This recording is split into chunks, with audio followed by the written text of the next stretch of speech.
who did telemarketers... But hold on. Let's also be honest. The different parts of the country lean very heavily in certain directions. I remember when I lived on the north side of Chicago in 2004, when Barack Obama was running for Senate, there were like 8 votes in that entire district that weren't for Barack Obama. There are parts of the country that lean dramatically right and dramatically left. And come on, I mean, the Bay Area is as left as the country can be. It's not the craziest thing to suggest that most people working on social media companies in the Bay Area are going to have preferences that lean left, right? I shouldn't have said left, right, but you know what I mean. I'm waiting for your point. Okay, so my point is, if I'm Joe Blow on the internet and I hear what you and I are saying, I'm thinking, those seem like credible theories. Okay, so... Also, we're all victims of our biases, and I suppose it could be possible that people in social media might have biases and they might try to inflict that on the algorithm. Okay, it took me a second to figure out what was going on there. I thought you were presenting this as a logical truth, but I realize now you were presenting what a person may think about the truth. Because I know you're a well-adjusted human, Matt, and you know that people have their own ideas. Yes. And you're less likely to stereotype employees of a... Not really into that. Yeah. So it took me a second to figure out that you were presenting an alternative reality or whatever. So I see what you're doing there, but I would say I'm a solid percentage with that crowd. I mean, come on. We know how California votes. We know that that's a pretty left area. We know that Texas tends to be a little bit more right area. So I could see how someone looking in would say, I don't want to hear you guys' silly opinions. It's just bias. And you're telling me that you think there's an explanation that is more than just bias. So the person that escorted me around Twitter was from Texas. The person that I was introduced to at Facebook was from Canada originally. Like, these people go to this area because they're really good at math. They're really good at computer science. So I will say this. If I had to describe the application of how these AI algorithms work, like directly, I would say they are libertarian in application. Yeah, I like that language. Yeah. I truly believe, now, I don't know what motives you want to assign to whatever my words would be. And this is the hard part. For me to make this YouTube video, people are not going to believe what I say. And that's cool, whatever. Oh, people are going to light you up. Oh, they're going to light me up. If people light you up saying that you're a NASA mind control lizard shill for suggesting that the Earth has curvature, they're going to light you up over this. What sucks is that what you just said is not an embellishment. That's happened. I'm well aware. Remember, we happened to do a video together that involved space. Oh, that's right. Yeah, so you were something collateral damage. I'm also a lizard man NASA shill now, and haven't been able to shake that label. Oh yeah, you did. You were in one of those. That's fun. So I was, and you were in one of mine on the same topic. Oh, that's a shill. That's great. Sheeple. Okay, so when I interviewed Obama, I got lit up from the right. When I interviewed Ivanka, I got lit up from the left. People are going to try to crucify me over this, but I really believe, having had the closed-door conversations with the people in control of these things, it's not an organization out to get you. It is a group of computer scientists in a cubicle farm under legitimate attack from external forces, and they're losing sleep at night trying to beat them. Like a military scale, millions of dollars behind these attacks. And these people are trying to shield us, society, from these attacks. And while they're doing it, they're screwing up at certain times, because this is not a deterministic problem. It's not 2 + 2 = 4. These are algorithms that are using image recognition and like all these different things. It's a probabilistic approach to what people expect is a deterministic problem. This is why we can't have nice things. It's not. There is no winning this war. Here's the technique. And everybody across the board, every organization I went to and said, how can you possibly beat this? I said, I'm an engineer. I understand the problem you're up against is not deterministic. The average person that uses your platform has no idea. They just know that Wubby Chubbs 384 has been downvoted because YouTube hates his ideology in their minds. And they're like, yeah, and that keeps us up at night because we truly want everyone to have a voice. We want liberty. We want people to be able to be them. But the problem is, as we apply these algorithms to try to save society from all this crap, there's collateral damage, and we're getting flack for that, and we hate it, and we're doing our best to try to fix it. And so you have other people that are calling for regulation. They're like, well, why don't we just regulate this stuff? But here's the thing. Yeah, great idea. Well, fortunately, there's no real historical sample to draw on to know what happens when governments regulate media, or else maybe we could be more educated in how we proceed. Oh, wait. We've got a century of what happens when governments regulate speech and the media. And it's baffling to me that those calls, and I will try to dial down the political rhetoric starting right now, but it is baffling to me that those calls are coming from the right now. Here's the other thing. If you think for a second that YouTube wants this junk to happen, or Twitter wants this junk to happen, or Facebook wants this junk to happen, you're absolutely wrong. Of course. Or that the government could fix it. If YouTube can't fix it, the government can't fix it. I won't subscribe to that line of reasoning, what you just said. I will do it with the caveat that YouTube is motivated by market forces to have zero mistakes on this issue. Yeah. YouTube is trying as hard as they can. If you make a law right now saying that they have to be regulated, it would change nothing about what they do. It would change things about what they do. One, they would not make compliance, and then there'd be a showdown, and the government would either have to follow through and issue fines or not. Two, in order to be in compliance, the government would have to have access to all the behind-the-scenes workings of YouTube to know whether or not they're doing what they ought to do. Three, the expense that it would add would mess with the YouTube economic model and would affect people's jobs and everything else.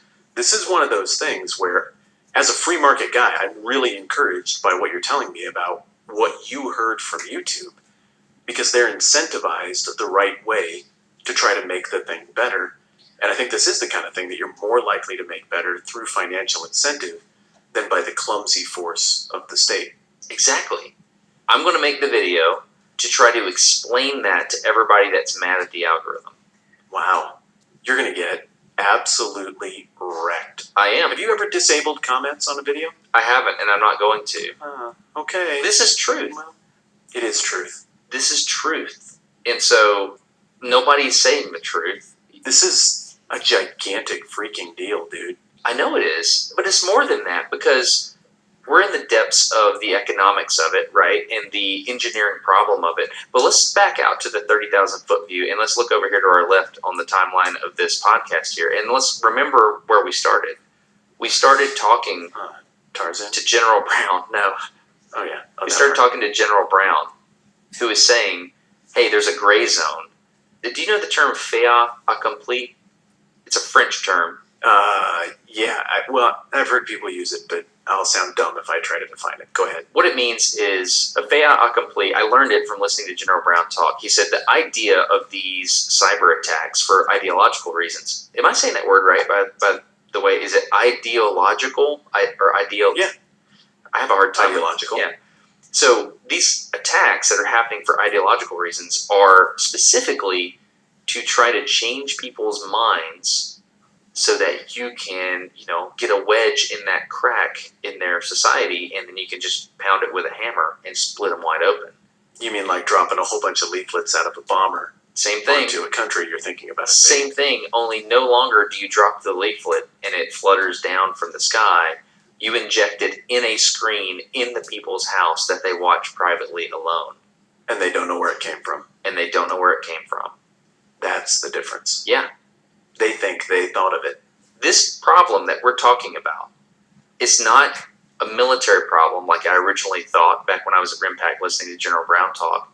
As I unpack this onion, I realized that this touches markets, this touches politics, ideology, it touches censorship, it touches everything. And it all boils down... religion.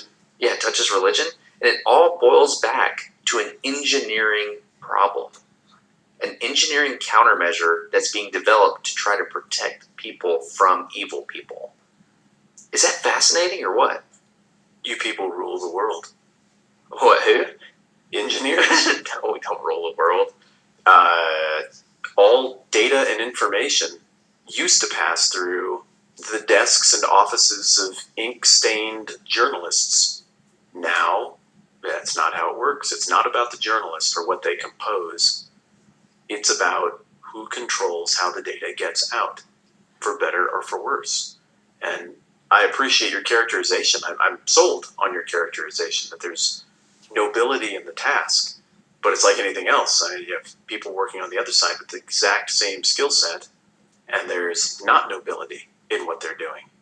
In a way, I'm kind of encouraged by this conversation, though, because it gives me a little bit of hope in who we are as a country, as the West, maybe even as the whole world, that maybe we don't hate each other quite as much as we think. Maybe this isn't quite as broken at the level of the heart as we might imagine. Have you ever been around somebody who's kind of screwing stuff up, but you know they're being manipulated? Yes, sir. Yeah, me too. That comes up from time to time. And you look at that, and you're like, wow, this lady, this guy, and I, we're not that far apart, but there are forces acting on us that are putting us in a bad position here. It happens in business, it happens in family. This gives me hope that maybe that's more what's going on. That we've all been worked over a little bit, and we haven't all responded to it as well as we could have. But can engineers save us from our division? Engineers are not known to be empathetic. I've never heard that.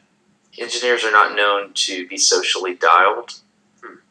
But in this particular case, they are charged with creating algorithms to detect the subtleties of human deception. Oh my goodness. You understand how hard that is? I understand how hard that is face to face. It's a huge part of my job. It's much harder when you put a bunch of ones and zeros as a mediator between you and the person you're trying to understand. Exactly. What you're doing is, in an attempt to understand, going back to this Watchit.com, 1.6 million videos a month, and that's just on Watchit.com. In an attempt to understand that 1.6 million video number, which is mind-boggling in itself, you're converting every one of those videos to ones and zeros, like you said, and then you do things, and you parse that data, and you subcategorize it, and you separate the audio from the video, and then you start looking at individual images, and you hash those, and you compare those to other images of Trump, to other images of all these politicians, and all these whatevers. Then, through all that, you try to make rational decisions that don't anger an entire people group. And you do that at the rate of 60,000. Well, I don't know, what's uploaded to YouTube right now? Oh, I can't keep track of the number. It's mortifying. Yeah. So to expect those engineers to bat 1,000 is not only unreasonable, it's asinine. And the alternative right now would be do nothing, in which case there would be no more YouTube. No one would use it. The market would give up on it. Shut it down. Yeah. So, for example, sometimes I'll Google a video that you made or I made or something to see where traffic's coming from. You get curious. And there's certain websites that hijack my content. Like, I don't know why some Russian content farm wants videos about theology, but they do it. They hijack it. They reframe it. Do they really? They repost it. Oh, yeah, all the time. I had hundreds of thousands of views on that How Voting Feels video from like all over the world. And I didn't get credit for any of that stuff. It got stolen by the right people and reframed, and I never could get ahead of it. So YouTube calls this incentivized content, and Facebook and Twitter calls this coordinated inauthentic behavior. And they're all knowing that it's happening. And what I think they're just now starting to realize is that if they work together, they can figure this stuff out more. So Twitter in particular was very quick to tell me security like this is a no-compete issue. So Facebook actually gave Twitter a pat on the back. In my interview, they said, hey, we recently took down a big group of this stuff because Twitter gave us a tip. Apparently, Twitter picked up the bat phone and called Facebook and said, hey, look at all this, and this. And then Facebook used that and acted on it and took down just a bunch of inauthentic behavior, which I thought was great. It's almost like a tech intelligence branch. Yes. In terms of reputation, I think YouTube's is probably strongest, and it jockeys with position for Twitter, which has taken some hits in the last few months, up and down. I would say Facebook's reputation in terms of trustworthiness is probably third right now among those three. But I would say, generally speaking, on the one hand, most people hearing this are going to be like, that's not really who I want on the front lines. People have pretty strong feelings about Facebook, whether that's fair or not.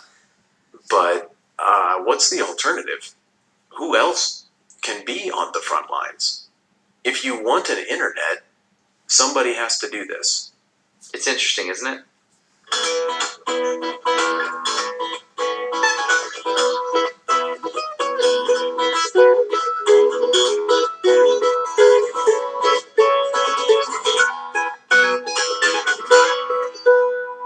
Okay, so let's think through the multi-domain operation.